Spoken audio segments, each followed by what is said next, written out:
Magandang umaga po. Palakpakan naman po natin ang ating Panginoon. Ayan. Sige po, bigyan po natin ng mas malakas pang palakpak ang ating Panginoon. Ayan. Muli, magandang umaga po.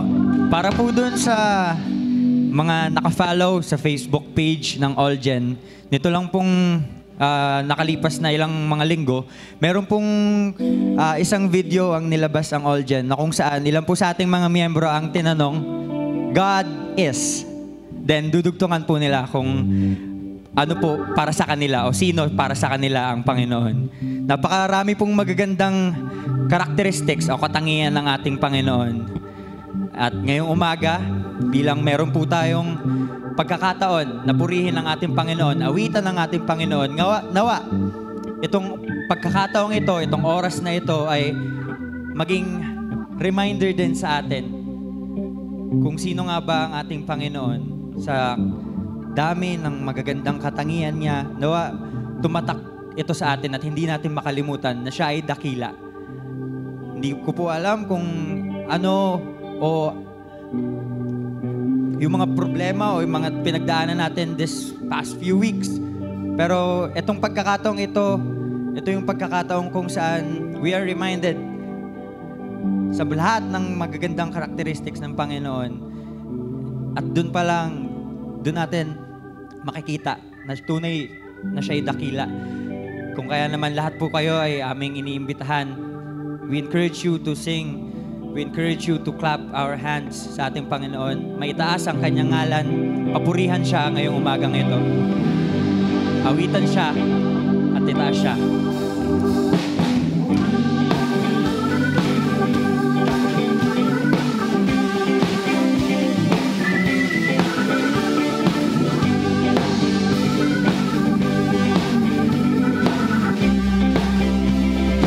Let us sing, you are holy. You are holy. You are holy. You are mighty. You are mighty. You are worthy. You are worthy. Worthy of praise. Worthy of praise. I will follow. I will follow. And I will listen. I will listen. I will love you. I will love you. All of my days. All of my days. And I will sing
the sweetest rain. But wholly trust in Jesus' name.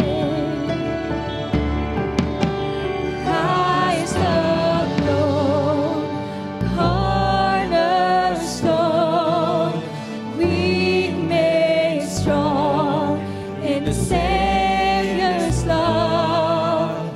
Through the storm, He is Lord, Lord of all.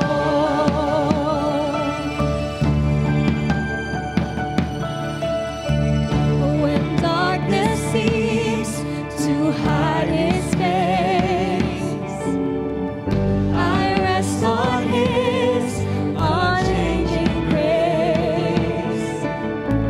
In every high and stormy gale, my anchor holds within the veil. My anchor holds within the veil. Christ alone, cornerstone, weak made strong in the Savior's love.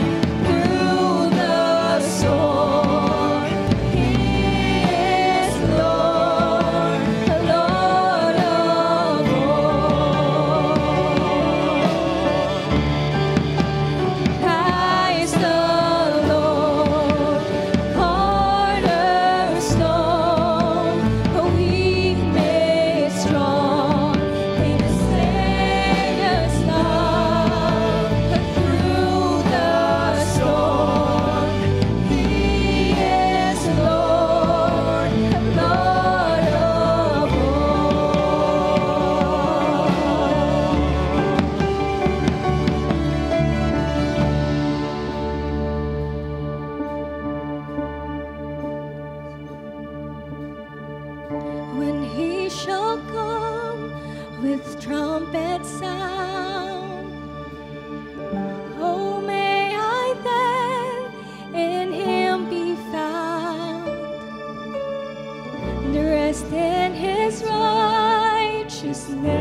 Jesus, you at the center of it all.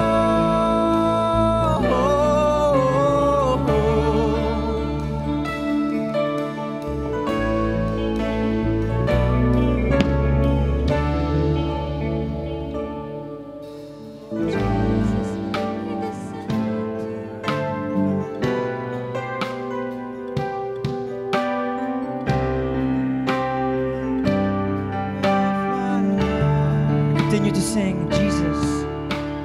Jesus be the center of my life. Jesus be the center of my life. From beginning to the end, it will always be, it's always been you, Jesus.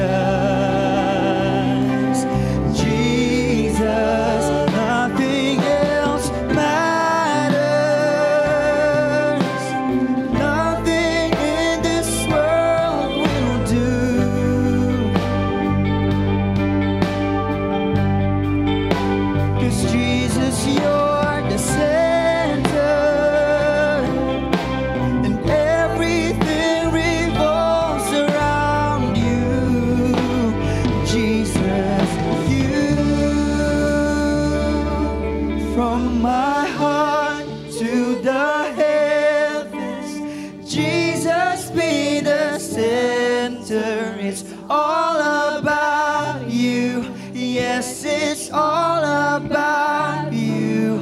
From my heart to the heavens, Jesus be the center. It's all about you. Yes, it's all about you. From my heart to the heavens, Jesus be the center. It's all about you. Yes, it's all about you. We sing from my heart to the heavens, Jesus be the center. It's all about you. Yes, it's all about you.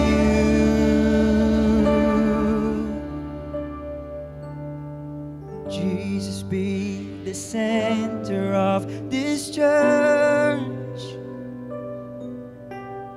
Jesus be the center of this church.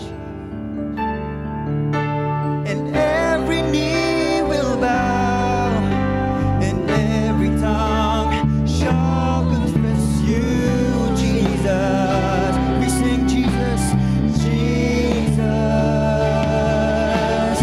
Jesus. Oh, Jesus, Jesus,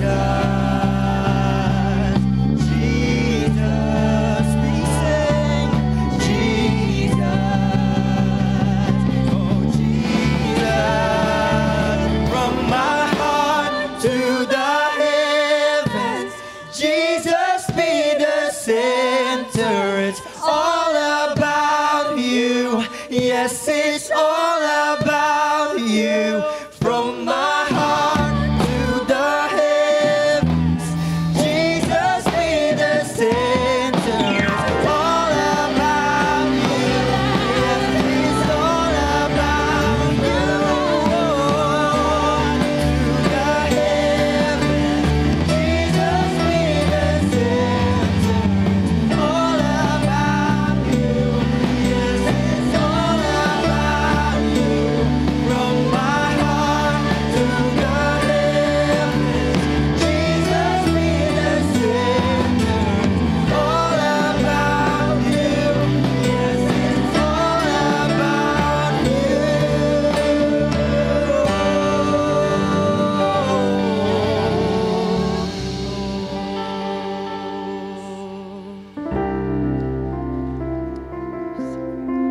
This is our prayer, Lord God, that you may be the center of our lives, O Lord. That in everything, Panginoon, ang aming ginagawa, kayo lamang po ang mapupurihan.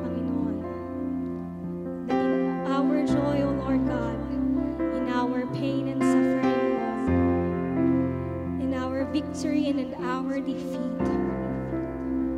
May you find us faithful, Panginoon God, that we may be able to glorify your name, O Lord, sa lahat ng aming pinagdadaanan sa mundong ito, na kayo lamang po ang mapapurihan, O Diyos. What gift of grace is Jesus, my Redeemer? There is no more for heaven now to give. He is my joy, my righteousness and freedom, my steadfast love, my deep and boundless peace. To this I hold, my hope is only Jesus. For my life is wholly bound to His. Oh, how strange and divine! I can sing all is mine, yet not I, but through Christ in me.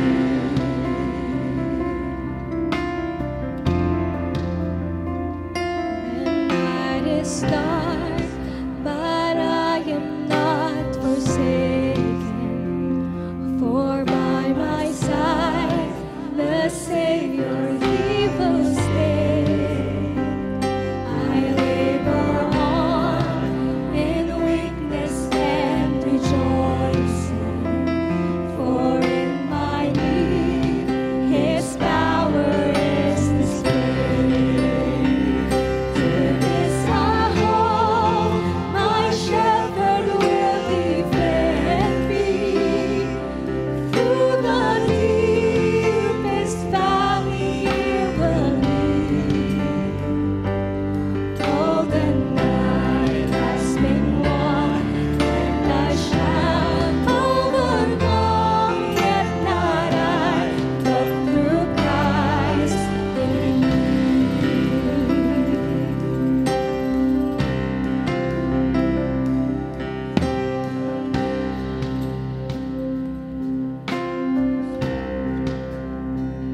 No thing I dread, I know I am forgiven. The future sure, the price it has been paid. For Jesus bled and suffered for my pardon, and He was raised to overthrow the grave. To this I hold, my sin has been defeated. And Jesus now and ever is my peace. Oh, the chains are released, I can sing, I am free, and not I, but through Christ in me.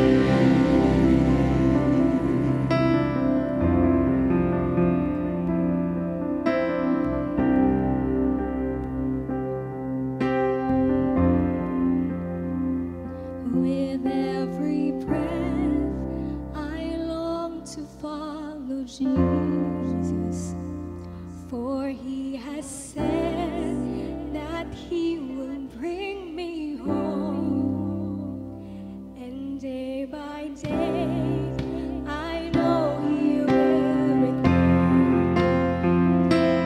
Till I stand with joy before the throne.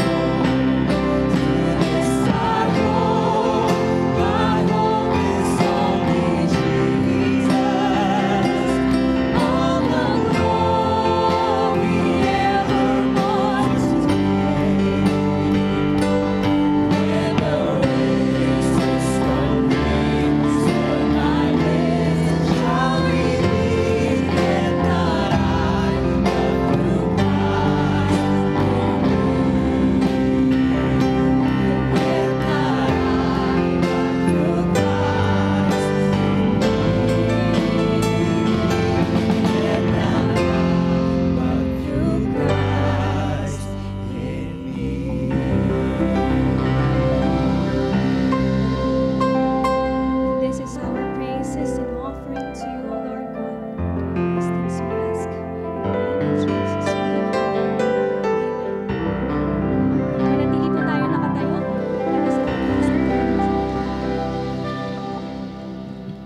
We'll be reading from the book of Matthew, chapter 5, verses 17 to 20.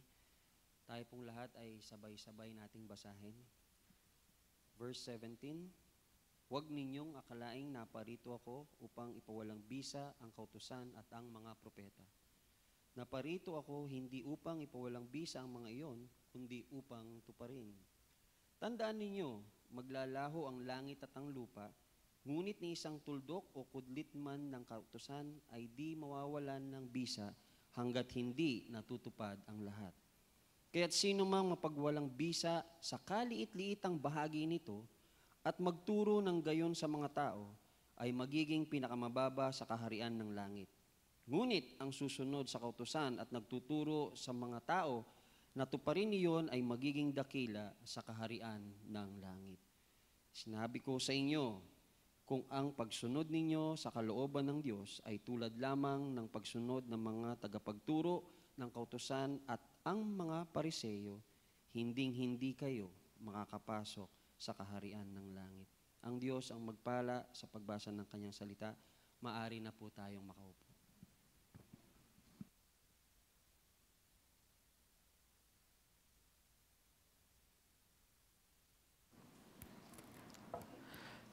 Morning, everyone. Also, those who are joining us online, we welcome you to All Generation Sanctuary. My name is Pastor Sol. I'll be bringing the Word of God this morning. If you are here for the very first time, welcome you to God's family here in Imus. May you hear from the Lord. Before we proceed to our teaching, let us spend this time listening to Jesus, listening to the Holy Spirit. Worship is not just singing, just hearing the Word of God, but certainly it involves listening to the still small voice of God.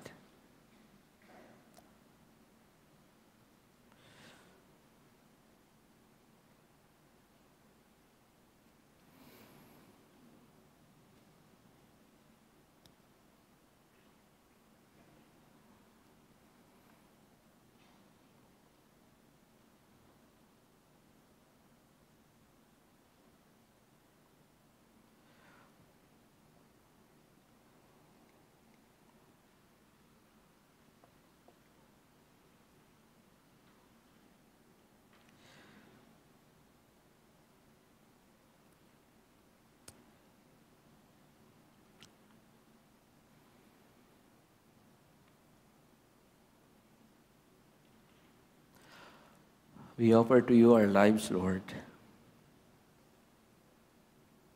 We thank you for this beautiful day of worship. Thank you for the presence of everyone here. Salamat, Panginoon.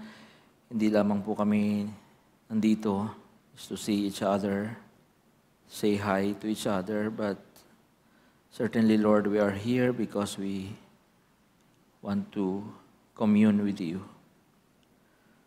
Your presence is here, so we will open our hearts, our minds, our lives to whatever it is na gusto niyong sabihin sa amin, Panginoon. We ask for forgiveness. Forgive us, Lord. We confess to you our sins. And we also would like to release forgiveness for those who have offended us. Because that is your law, for us to receive forgiveness and to release forgiveness. We lift up to you our world news of wars, realities of wars, Lord, and the victims. Pray for comfort. Pray, Lord, that it will end. Pray, Father, that your peace will reign in various parts of the world na mayroong kaguluhan, Panginoon. We remember the victims. May you heal them, Lord, not just physically, but their emotions and their spirits. Those who are grieving because of their loved ones, Lord, na naging biktima, Panginoon, ng mga kaguluhan sa paligid. I pray for your comfort. Those who are here, na may mga sakit, Panginoon, we pray for healing, for restoration of health. Strengthen our bodies, Lord, that we can serve you faithfully. We also pray for your provisions for each one of us. Life is difficult sa mga panahong ito, Panginoon, but we will look to you for provisions and maybe even contentment. Panginoon, anumang meron kami will always be sufficient, Lord, kasi alam namin na galing yan sa inyo. We pray, Lord, for a peaceful and credible elections. Tomorrow, we will be electing barangay officials.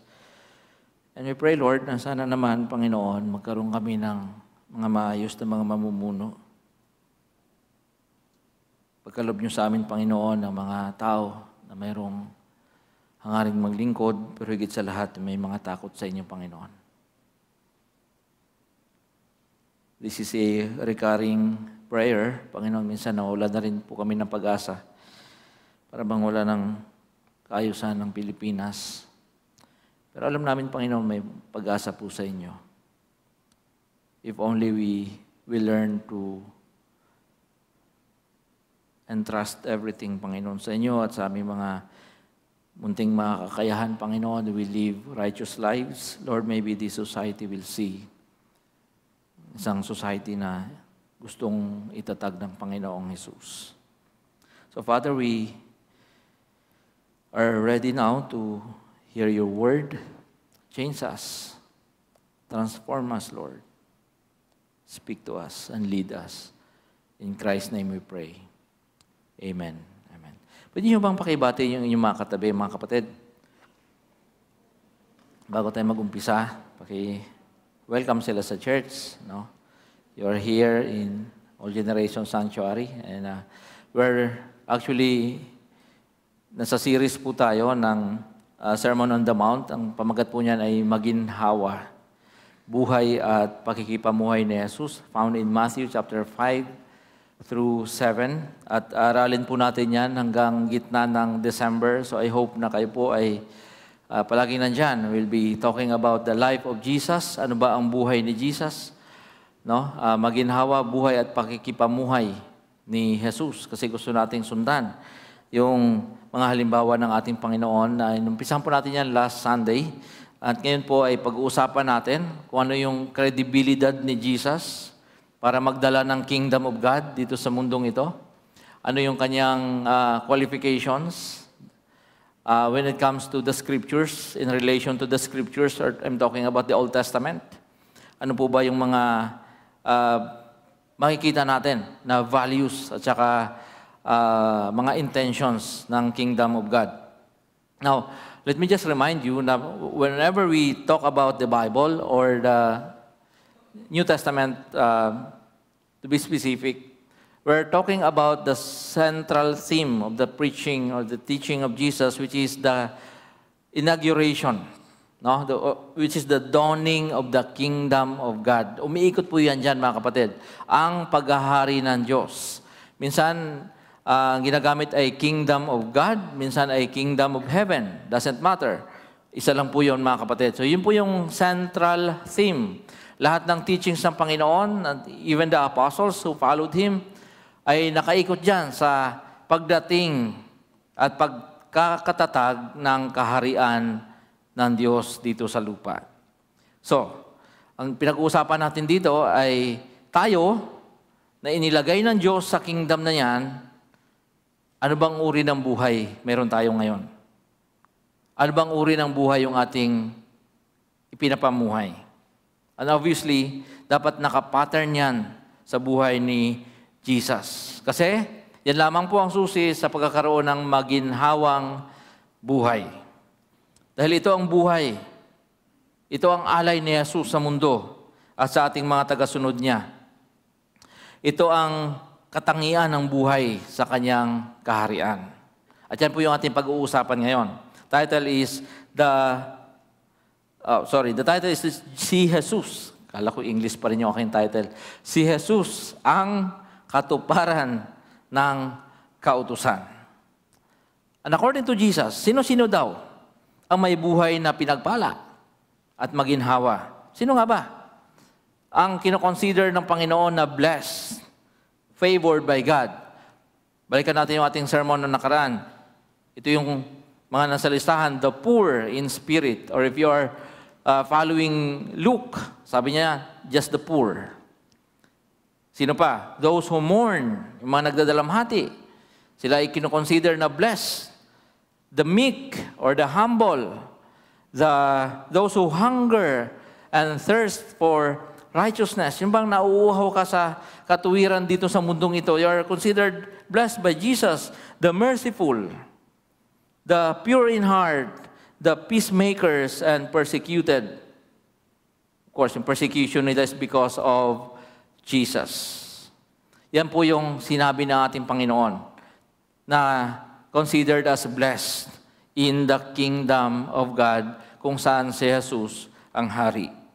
So nung dumating si Jesus at nagturo siya, obviously mayroon siyang mga audience. Sino-sino yung mga audience ng ating Panginoon? Ano yung mga social classes sa panahon ni Jesus? Tingnan po natin ito para magkaroon tayo ng matibay na background. Sino yung kanyang mga tagapakinig nung nagtuturo siya? Number one, may mga mangilan-ngilan, the Pharisees. Of course, hindi sila laging nandun, pero yung influence nila sa mindset ng mga tao, umiiral yan. The Pharisees, sino itong mga tao? The fundamentalist or the purist. Kasi tinatag yung mga Pariseo noong panahon ng Hellenism na pinatupad ng mga Griego at ng mga Romans yung Greek culture na masyadong malaswa, masyadong nakamundo, sabihin na natin, makalaman. And they were opposing it. Now, the Pharisees were the ones who championed sa pagkontra sa Greek culture. Maganda naman yung intention nito eh. Nga lang napasobra ng gusto. Okay? So, sila po yun, the Pharisees. And then, may counterpart po sila, the Sadducees. Oh, by the way, the Pharisees were the intellectuals of the day. No? Napakataas ng qualification ng mga Pharisees. At least sa ulo mo yung Torah, word for word, including the punctuations. That's the minimum. They were the intellectuals. May counterpart yan, the Sadducees. Mas konti po ito, hindi katulad ng mga Pharisees na marami, pero ito, mga aristocrats. They owned the temple. They were commissioned by the Romans to manage the temple. Because they were, yung tinatawag natin may dugong bughaw. Ayan. Hindi pula yung kanilang dugo, bughaw. Ibig sabihin po noon, sila po yung mga mayayaman. Mga influential. Okay? Number 3, may tinatawag na mga zealots, yung mga aktivista, the radicals, no? The assassins sometimes. Meron po yung branch, yung tinatawag nilang mga sikaray. No? The assassins, yung mga bigla ka na lang tatabihan sa palengke at butas na yung tiyan mo. No? Ganun sila ka, mga violente. And there was one disciple of Jesus na kabilang dyan, Simon the Zealot. Okay? And then we have the Essenes. Sino po itong mga taong ito? Ito naman yung mga sobrang nadismaya na sa kalakaran ng mundo, nagpunta na doon sa disyerto at tumira upang sila ay makaiwas na makontaminate. Ito po yung nasa Qumran community kung saan nahukay yung scroll ni Isaiah, no? The Dead Sea Scroll. So talagang hiniwalay na nila yung mga sarili nila doon. Iniisip ng mga scholars that John the Baptist was one of them, no? Based on his lifestyle. And you have the publicans. Sino itong mga to? Ito yung mga lubos na kinamumuhian ng mga ordinaryong tao because sila po ay mga taga-singil ng buwis.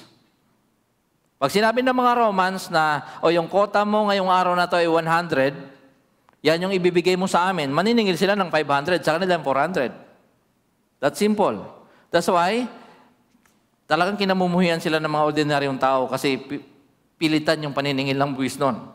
And then you have the people of the land, mga ordinaryong mga tao.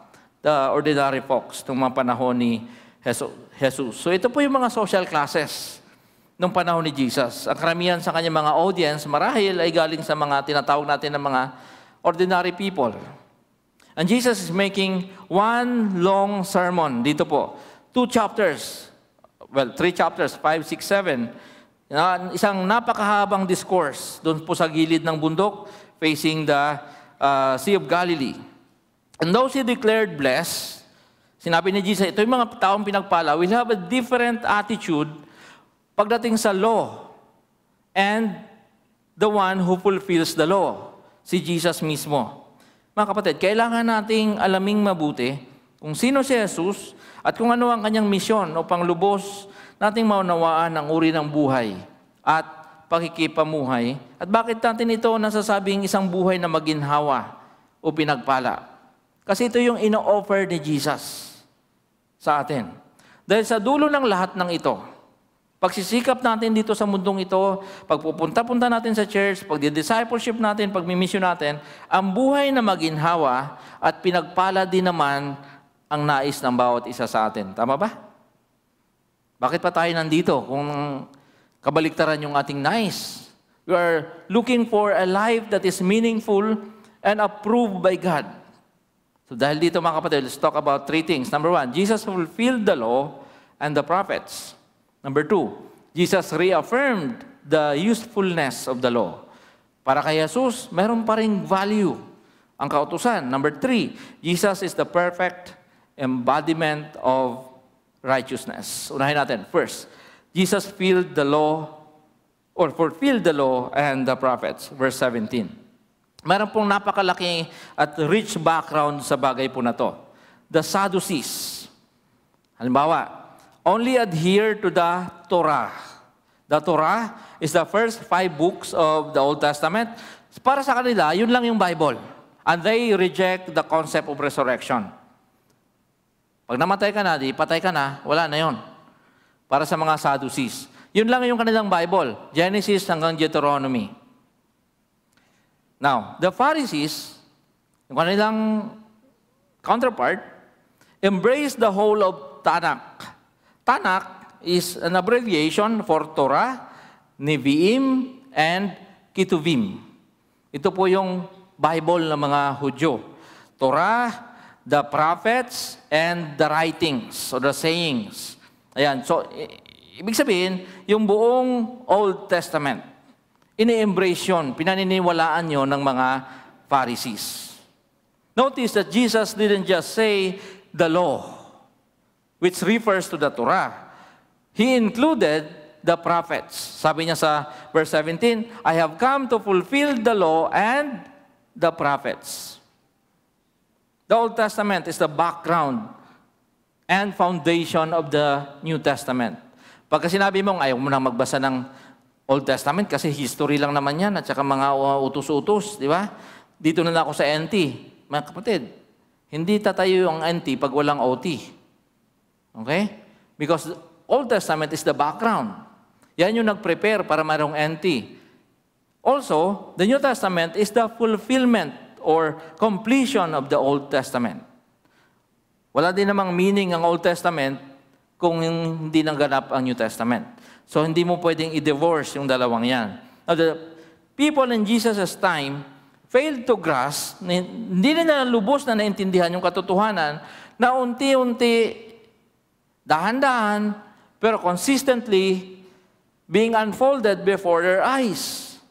Na lahat ng sinabi ng Old Testament ay nangyari kay Jesus.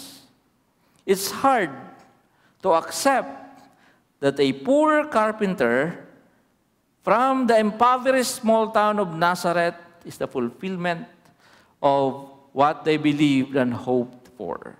Diba? Ganun pa rin naman hanggang ngayon eh. Ang laki-laki ng expectations mo, laki-laki ng requirements, tapos may dumating na dismaya ka. Parang hindi ito totoo. Yun ang nangyari kay Jesus. Siya yung tinutukoy ng buong kasulatan, at nang dumating siya in a very humble, silent manner, the people rejected Him. Jesus was too simplistic para sa kanila. Sounds familiar, isn't it? Hanggang ngayon din naman. Nasaan si Jesus sa iyong mga academic struggles? Nasaan si Jesus sa mga interviews mo sa jobs? Nasaan si Jesus sa iyong marriage life? Nasaan si Jesus pag nagkaputukan ang China at US? Damay tayo sa gitna. Hindi ba? Jesus is not very relevant. Wala siya sa listahan. Or kung nandun man siya, option siya or alternative sa karamihan. Sa panahon natin ngayon, mahirap maniwala ang tao na lahat ng ating inaasam at inaasahan ay matutupad lamang kay Jesus. Sabihin mo yan sa mga tao at parang you'll be met with skepticism. Di ba? Na ang safety and protection ay galing kay Jesus at hindi sa lakas at dami ng makabagong armas. Sabi nga nila, tell that to the Marines. Sa panahon ng AI, na lahat na lang inuutusan mo, kahit tagapatay na lang ng ilaw, iutos mo pa kay Alexa, saka kay Siri. Panahon ng economic prosperity, panahon ng ecological disasters, kung mayroong prosperity sa kabilang side ng mundo, mayroon namang kaguluhan at kahirapan sa kabila, para bang hindi kasama sa solusyon si Jesus. Tulad ng pag-reject sa kanya noon ng mga tao. The Bible and Jesus are seemingly irrelevant nowadays. Hindi yan bago. Ang tagal na yan. I can imagine Jesus happily announced to people that thousands of years of waiting na matupad ang lahat na ito, thousands of years of waiting is now over because dumating na siya. And nobody believed him. Except doon sa mga ilan na naniniwala nga, skeptical pa rin naman at nagda-doubt pa rin. But that doesn't change the truth that Jesus came not to abolish but fulfill the law and the prophets. In what sense? At bakit natin siya pinag-aaralan? Anong kinalaman niya sa maginhawang buhay? Anong kinalaman niya sa kingdom of God? Na tinupad ni Jesus o siya ang katuparan ng kautusan at ng mga propeta. Number 1, He fulfilled the demands of the law by His life. Okay? Binigay yung law para sa mga tao upang mayroon silang basis for righteousness. Para mayroon silang basis for moral conduct, for ethical standards. In other words, para pagaanin ang buhay. Para makaiwas sa masama. Yun yung purpose ng law. And nobody was able to attain perfection except Jesus. Hebrews chapter 4, verse 15, sabi diyan, for we do not have a high priest who is unable to empathize with our weaknesses, but we have the one who has been tempted, sabi diyan, in every way just as we are, and yet he did not sin. In other words, when Jesus came, He submitted Himself dito sa mga kung ano man nakasulat sa Bible. And He was successful in obeying lahat ng ito. Nung buhay si Jesus, sabi diyan, katulad mo rin siya na mayroong problema siguro, may pangangailangan, na mayroong mga struggles, sabi nga diyan tempted in every way. Isipin mo na lahat. Hindi mo pwedeng sabihin na, Diyos yun nagkatawang tao nga. Namuhay na katulad natin. Kung ano tayo, ganun din si Jesus. Sabi diyan, and yet, He did not sin. So, His life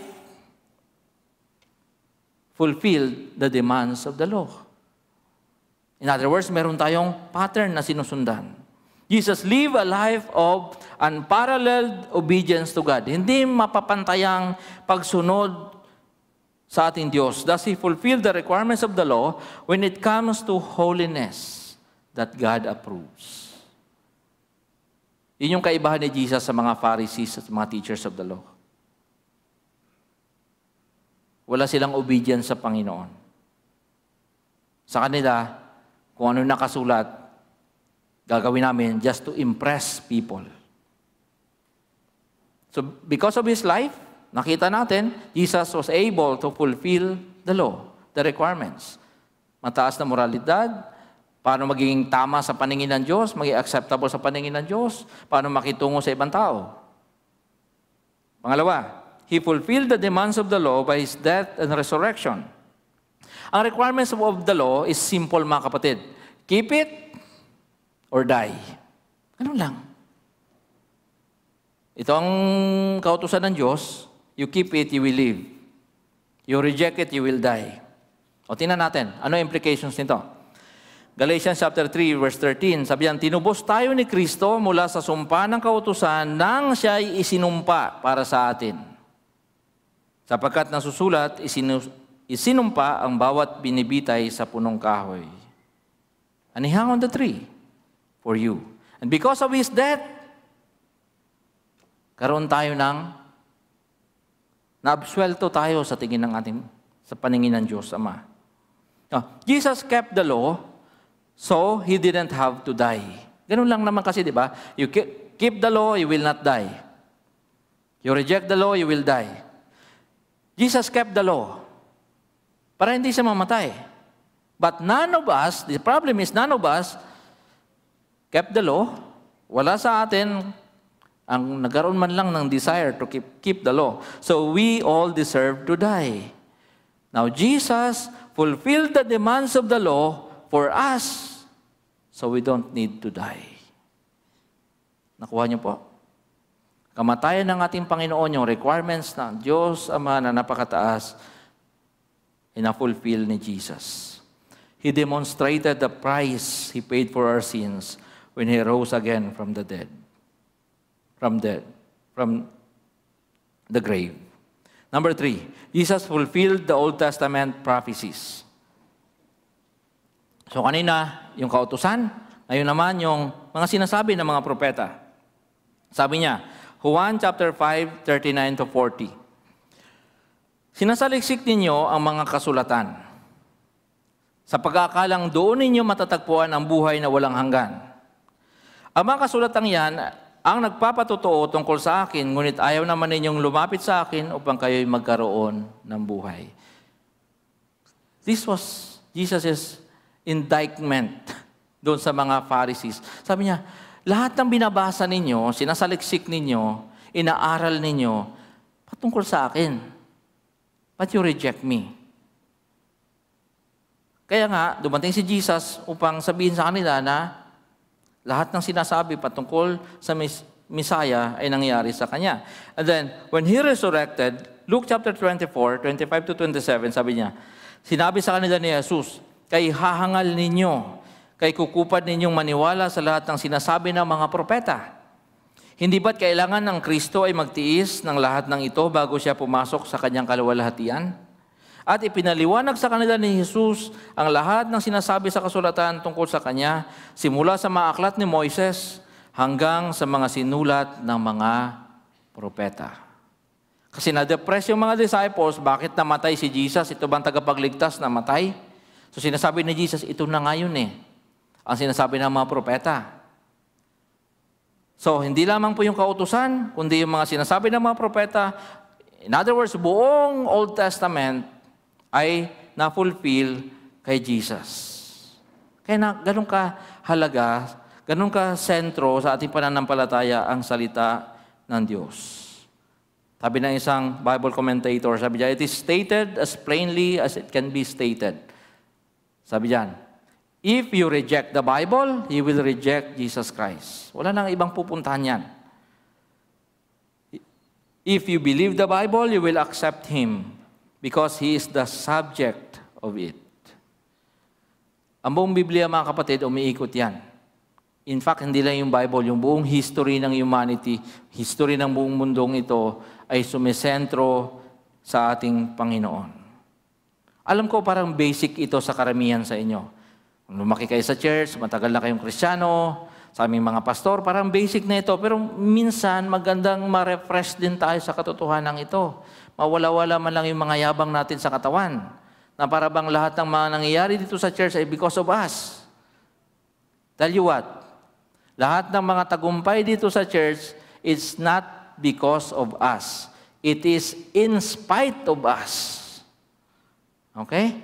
Sa kabila ng nandito tayo at mga palpak tayong mga tao, the kingdom of God is still advancing and gaining grounds. Sometimes, good to be reminded na lahat ng yan ay tinapos na ng ating Panginoon. I want to emphasize this. Doon sa mga candidates for baptism, it's not because of righteousness na mayroon ka, likas kang pinanganak na mabait. It's nothing, walang ganyan mga kapatid. Nothing of that sort. It is because of the finished work of Christ. Because of His life, and because of His death and resurrection.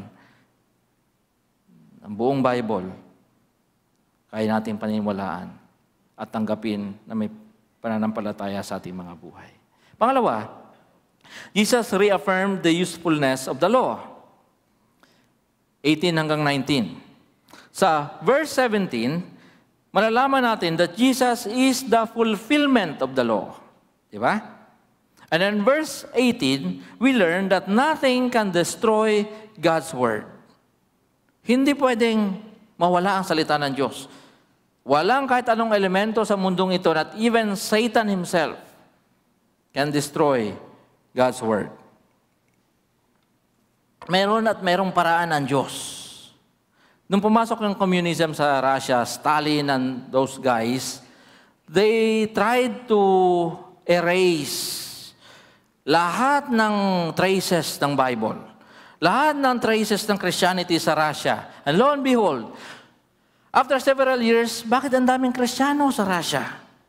Eh sinunog na lahat ng Bibles. Sinunog na wala na talagang halos anumang palatandaan ng Christianity.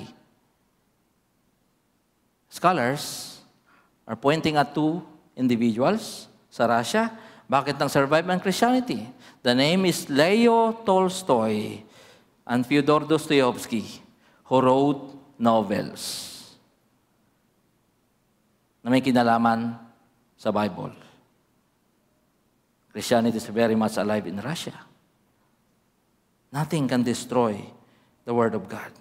Sabi ni Jesus, I tell you the truth, until heaven and earth disappear, not even the smallest detail of God's law will disappear until its purpose is achieved. The first underlined words, pansinin po, I tell you the truth, reflect Jesus' strong positive statement na nagsasabi ng, uy, merong assurance. Kahit anong mangyari. Sinasabi ni Jesus ang katotohanan. Assurance yun. Positive. Pero mayroong balik yun. The second underlined words is a strong negative emphasis. Sabi dyan, not even. Walang kahit anong mabubura sa salita ng Diyos. Anong implications? Number one, God's Word stands forever. Sinabi na ni Isaiah 40 verse 8, the grass withers and the flowers fall, but the Word of God stands forever. Maubos na lahat ng baptist dito sa mundong ito, yung salita ng Diyos nandiyan pa rin. Because God's Word will stand forever. Why? Because God's Word came first. Huwag mong kalilimutan yun. It was God's Word that created the world. Paano kinreate ni Lord yung mundo? And God said, He just used words, mga kapatid. Huwag mong kalilimutan yan. The world is dependent on God's Word, not vice versa. Again, this is to humble us, sophisticated moderns, or maybe even postmodern people. Para bang wala na ang Diyos dito. Kaya na nating i-manage ang lahat dito sa mundong ito. We are dependent on God's Word. Hindi ang mundo, hindi ang God's Word ang dependent sa mundo. Tayong mga sophisticated na mga tao, gano'n man tayo kaunlad sa mundong ito ay dependent sa salita ng ating Panginoon. Number 2, every part matters. Sabi diyan, not even the smallest detail. Background. Ang Hebrew alphabet ay kakaiba sa lahat. Kung ang Greek alphabet, sobra-sobra ang vowels, Ang Hebrew alphabet walang vowel. Kahit isa. O paano, pastor? Tradisyon. Okay? Yung pinakamalit na letra dyan, yung Yod, which is J or Y. At pag nagbasa kayo ng Hebrew, mula kanan, pakaliwa. So, paano walang vowels? May mga markings. Ito A ito B ito, B ito, A ito, E ito, I ito, U ito, O ito. Ang tanong nyo sa mga nag-aral ng Hebrew, yun. Depende yan. At mga maliliit lang yun. Isang tuldok, magbabago ng meaning. Yung letters, inverted na C talaga sa kanila yun. Kaf, tawag doon. Pag nilagay mo na konting buntot pa kanan, magiging B na yon. So, ganoon ka-komplikado. At sinasabi ni Jesus, walang nagkamali dyan. Yung mga maliliit na parang mga walang kwentang yan, hindi yan pwedeng mawala. Kasi salita ko yan. Therefore, we must teach and practice all of it. Sabi ni Jesus, verse 19, if you ignore the least commandment and teach others to do the same, you will be called the least in the kingdom of heaven. But anyone who obeys God's laws and teaches them will be called great in the kingdom of heaven. So when Jesus came announcing all this, mga kapatid, naniniwala ako parang mayroong joy siguro din doon sa mga medyo nakakaintindi ng konti. Bakit? Kasi nga naman, obvious yung reason. The way the Pharisees and the teachers of the law handled the 631 laws of the Old Testament was burdensome. A prison cell, a death sentence. Sino makakasunod niyan? People thought that Jesus was finally abolishing the law because it was stressful for them. Kaya sabi ni Jesus, no. I came to fulfill, not to abolish. And people were wishing, sana i-abolish na ni Jesus yan. Kasi yung mga teachers of the law namin, minamanipulate nila kami. Ginagawa nilang stressful yung buhay namin because of that. Kita niyo yun? Jesus came to fulfill, not to abolish. Yung mga teachers of the law, they manipulated people. Panahon ni Jesus. Hanggang ngayon, tandaan nyo ito mga kapatid, the Word of God is a powerful tool of manipulation in the hands of crooked people. Dito lang sa Pilipinas, kung ano ng mga lumalabas na mga katuruan dito, di ba? Incarnation ni ganito, incarnation ng Santo Niño, sa yung Son of God, no? Dami-dami. There is less suspicion kasi, and people are gullible to trickery whenever God's Word is invoked. Hindi ka pagdududahan ng tao, Bible yan eh. Di ba? Karamihan ng mga naloko. Karamihan ng mga na-manipulate.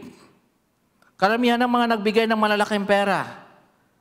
Karamihan ng mga namundok. Dahil babalik na si Jesus bukas. Dahil hindi na kayang basahin ng computer yung 2000, yung year 2000. So 1990 na mundok na. Why? Because of God's Word. It's a very powerful tool sa manipulation dahil hindi ka gaanong paghinaulaan ng mga tao. And I tell you this, lahat ng mga pinakamapangit, mapanganib, masamang giyera sa kasaysayan nangyari because of God's Word. Kasi yung mga leaders, sasabi nilang, girahin natin, patayin natin yan, kasi ito ang sabi ng Bible. Because of God's Word. So, ganitong ginagawa ng mga tao at ng mga Pharisees. They lower the standard for us so we can succeed. Yung mga namumuno, mga leaders, mga nag-manipulate, ibababa nila ang standard ng Bible para magmukha silang successful. Okay? At doon sa kanilang mga tinuturuan, itataas nila lang gusto ng standard na imposible nang masunod para walang mag-succeed sila lang. Naintindihan nyo? Ang dulo niyan ito. We have a social, pure, elite groups or group to the envy of everyone. The Sadducees and the Pharisees. You have the Essenes. Buti pa sila. Buti pa yung Pharisees. Kailan kaya ako magiging katulad nila? And Jesus leveled the playing field para sa atin. Sinasabi ni Jesus, hindi ganyan. Oh, just look at how people are being manipulated by religious people today. Iba talaga ang tingin. In 2012, there was a transition sa work ni Joanne. Their entire department was transferred to Malaysia. So they were offered, you go to Malaysia or you stay. Of course, I'm a pastor, Joanne stayed. Sana pala lumipat na lang na Malaysia. Binigyan sila ng package ng retirement, ay bibigyan sila ng coach, yung career coach.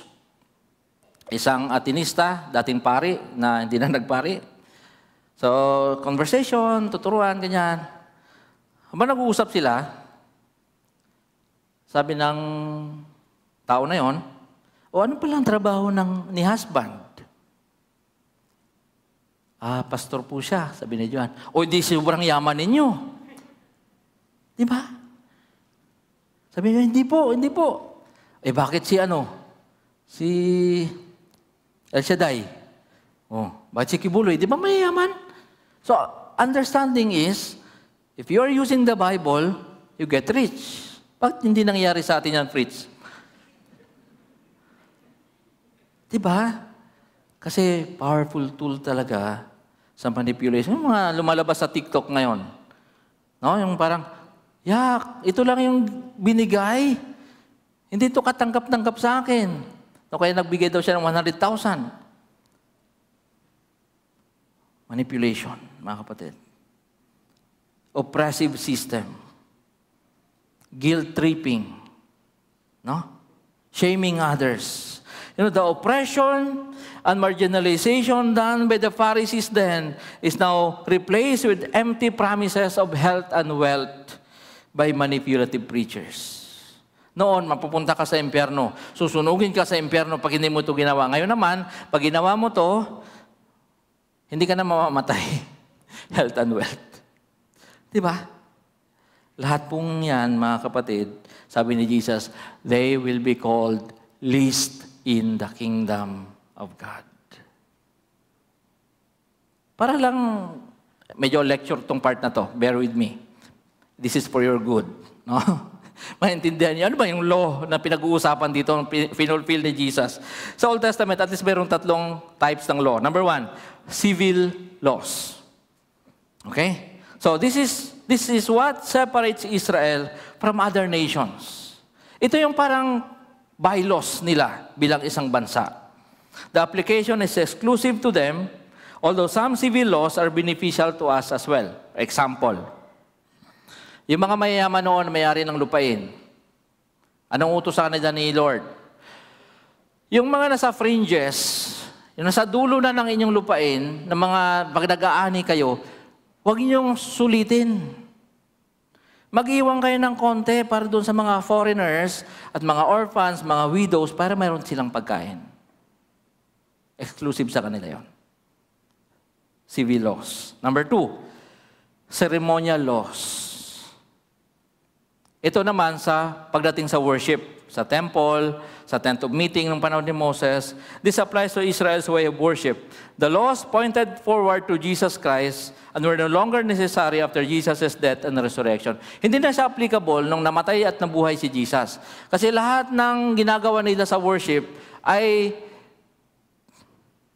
precursor kung ano ang gagawin ni Jesus once and for all. Halimbawa, may kasalanan ka, pupunta ka sa temple, wag dadala ka, depende sa kasalanan mo. Dala ka ng kalapati, kung mahirap ka, kung mayaman ka, tulad ni Kuya Manny, dala ka ng tupa. Pag mayaman ka, tulad ni Jordan, dala ka ng baka. No? Ang hirap nun. Pero alam niyo ang ibig sabihin nun, iaalay yun sa Diyos para mapawi yung kanyang galit. Pero ganito, ginawa na yan ni Jesus. Kaya nga sabi niya, sabi ng Hebrews, once and for all. Ceremonial laws, ang tawag doon. Then we have moral laws. Ito, upang paano sila mamuhay, paano sila makitungo sa ibang tao. Halimbawa niyan, yung 10 Commandments.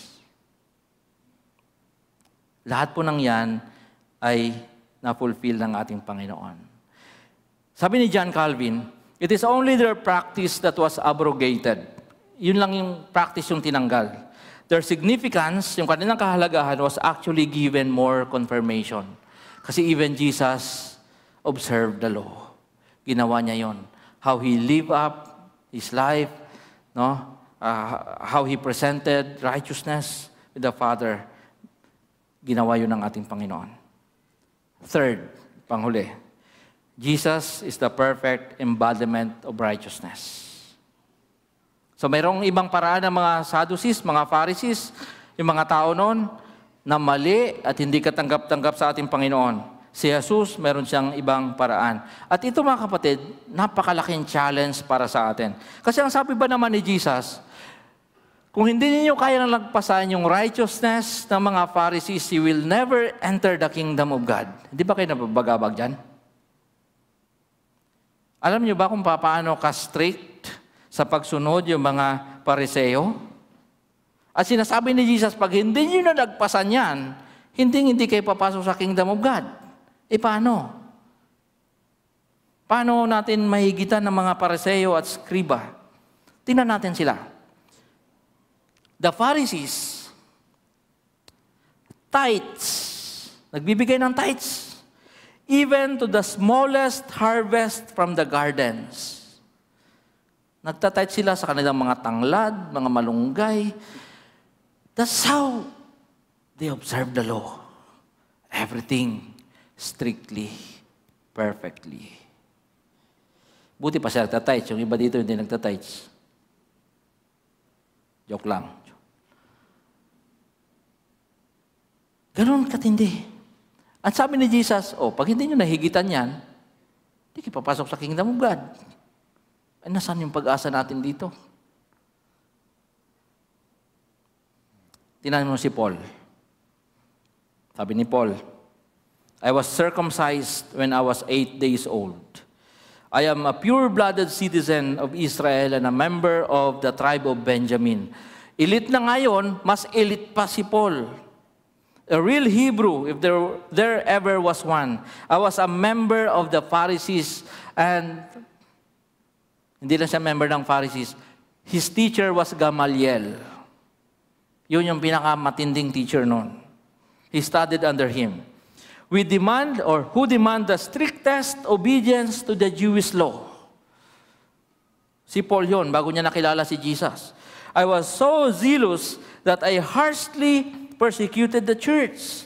And as for righteousness, I obeyed the law without fault. At sinasabi ni Jesus, pag hindi mo na lagpasan yan, patay kang bata ka. Anong pag-asa ng mga Kristiyano? Paano ba ang sistema ng Panginoon? Paano ba guminhawa ang buhay? Yan ang ino-offer ni Jesus. Ganun ka tindi yung pagsunod ng mga Hudyo sa law. For example, in 1992, sa Israel, sa isang ultra-Orthodox Jewish neighborhood sa Israel, mga mayaman ito, mayroon pong 3 apartment units na nasunog. Bakit? Kasi nung nag-umpisa yung apoy, nagtalo-talo yung mga tao, at tinanong nila sa rabbi na nakatira doon, rabbi is the teacher, kung mag-violate ba sila ng law kung tatawag sila ng bumbero dahil pipindot sila ng telepono. It took 30 minutes for the rabbi to decide, tupok ang lahat ng bahay. Kasi pinag-uusapan kung mag-violate sila ng law, kung tatawag sila ng bumbero kasi magpipindot sila ng telepono. That's considered as work during the Sabbath. Oh, by the way, Sabbath kasi nangyari yung sunog.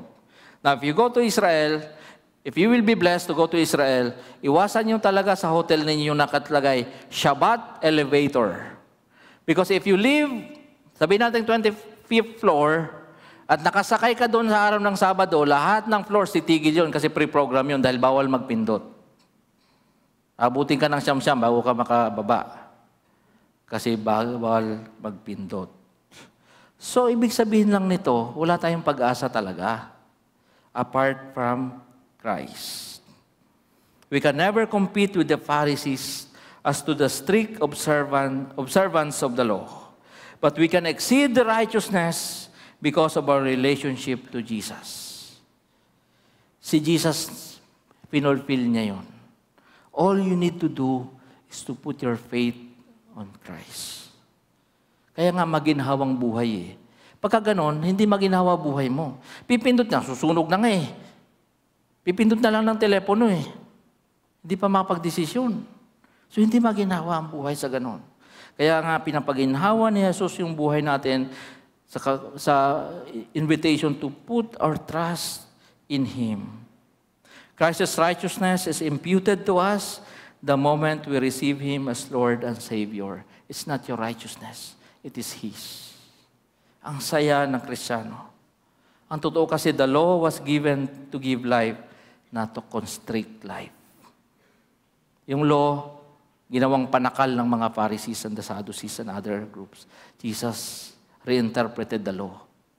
Kung naintindihan nyo lang, parang sinasabi ni Jesus, ito yung law. It is beautiful. It gives life. So how can we become better Christians? Hindi yung parang mga Pharisees. Number 1, our motivation for living is love, not fear, not guilt, and not shame. Yung mga manipulative preachers ngayon, yan. Fear, tatakutin ka. Guilt, no? And shame. Kaya nga tayo, lumabas na tayo doon sa mga, kailangan i-check ng iyong leader yung iyong devotion sa araw-araw. Yung kagustuhan mag-devotion na araw-araw, yan ang ikapupunta mo ng impyerno, sinasabi ko sa'yo. Kasi it's not based on love, but fear and guilt and shame. Number 2, good works and obedience are a result of your relationship to Christ, not means to get right with God. Gumagawa tayo ng tama kasi maginhawa yung buhay natin. Why? Kasi ito yung result ng ating relationship kay Jesus.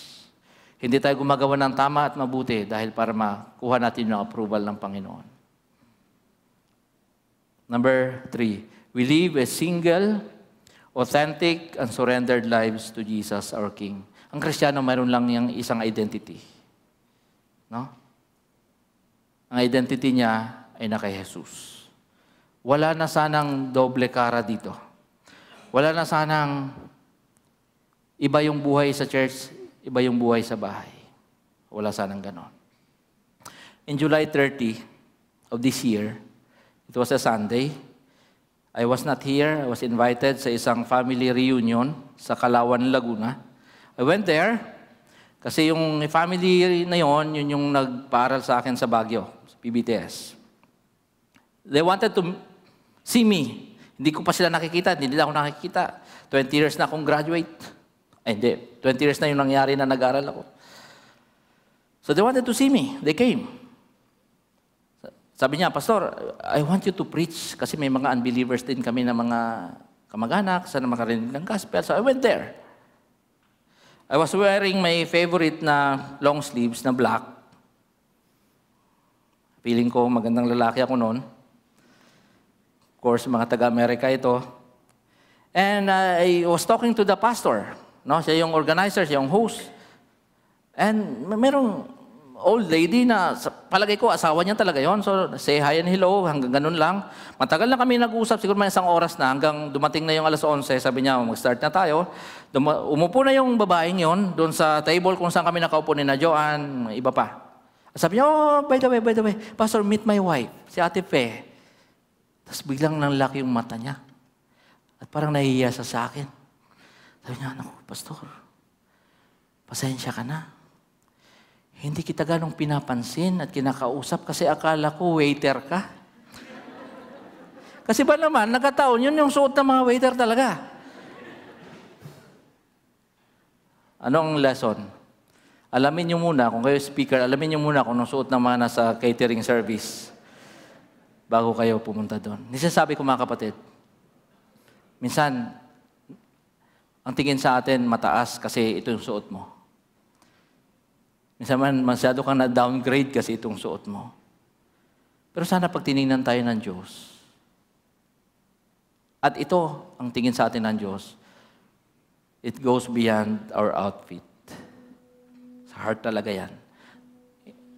Sa heart natin matatalo ang righteousness ng mga Pharisees. Kasi yan ang example na binigay sa atin ng Panginoon. If we live from our hearts, yan ang natin mararanasan ang totoo at maginhawang buhay. Pagpalayan tayo ng Panginoon. Tayo pong lahat ito tumayo.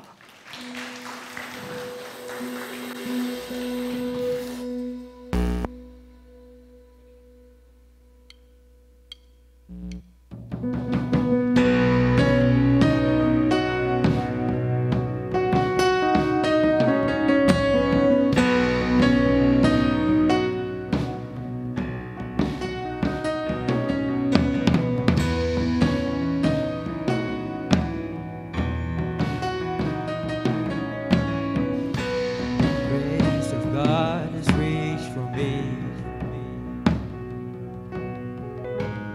Pulled me out the raging sea. And I am safe on this solid ground. The Lord is my salvation.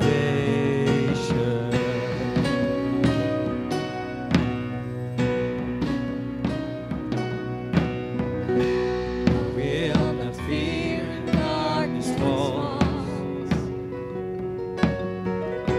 His strength will help me scale these walls. I'll see the dawn of the rising sun. The Lord is my salvation.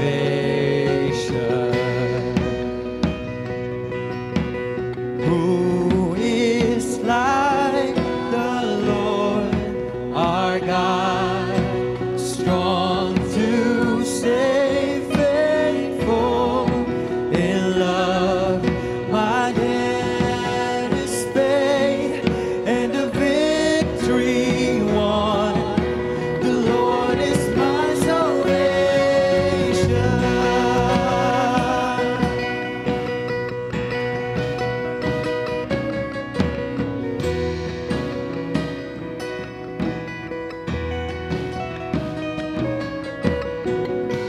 My hope is hidden in the Lord.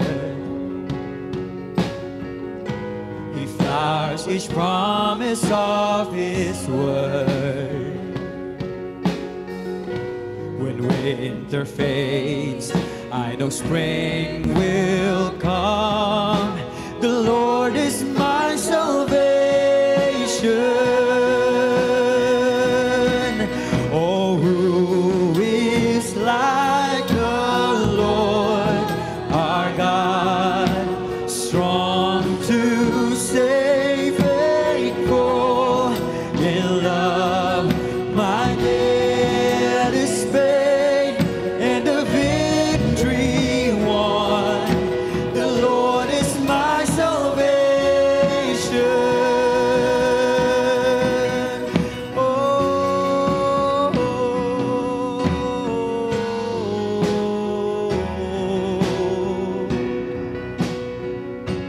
Glory be to God the Father. Glory be to God the Son. Glory be to God the Spirit. The Lord is our salvation. We sing, glory be to God the Father. Glory be to God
blessed in the Lord.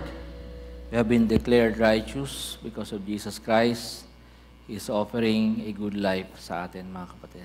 Just start living that kind of life. Father, we commit to you our lives, our schedules, our activities for the coming week.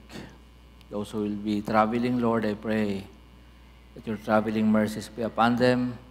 Those who are flying out, Panginoon, those who will be facing people, talking to people. Panginoon, ano man ang mga activities, mga kapatid, nakakatiwala namin sa inyo. Remind us, Lord, of our identity in Christ. And dear brothers and sisters in the Lord, may the Lord bless you and keep you. May the good Lord make His face to shine on you and be gracious to you. And may He lift up His countenance on you and give you peace. Amen. Amen.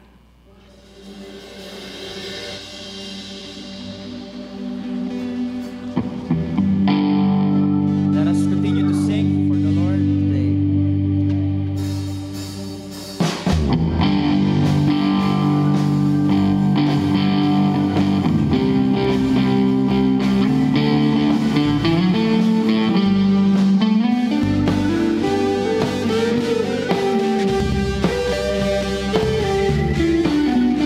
You are holy.